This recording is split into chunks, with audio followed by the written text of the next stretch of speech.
For the record, my name is Delegate Kevin Hornberger. I'm here to testify on behalf of HB 1019. I have some testimony prepared that I'd like to read to you.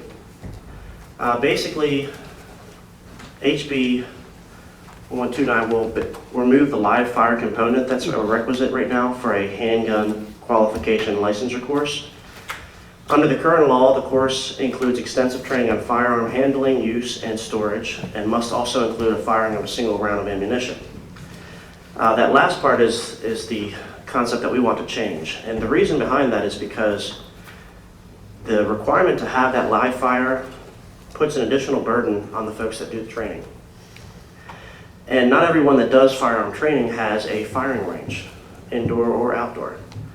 And as a result of that, less folks are able to go and do their training. I mean, we want the folks that are getting these permits, that are buying handguns, to be able to operate them in a safe manner.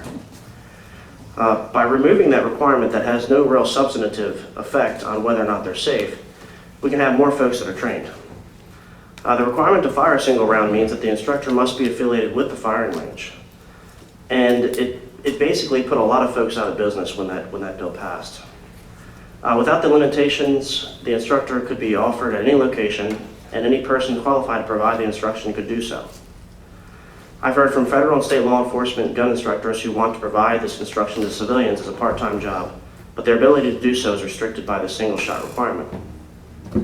The single shot requirement does not enhance gun safety, and to suggest to the public that it does is counterproductive, as it implies that persons who have fired only a single shot are more qualified than persons who have not fired. As someone who has proved basic marksmanship training to hundreds of people, I can confidently say that the first shot does nothing more than familiarize a gun user with the level of sound. Students in gun safety classes should be encouraged to visit a range and engage in extensive shooting on a periodic basis. That is the only level of active shooting that will appreciate and enhance gun safety.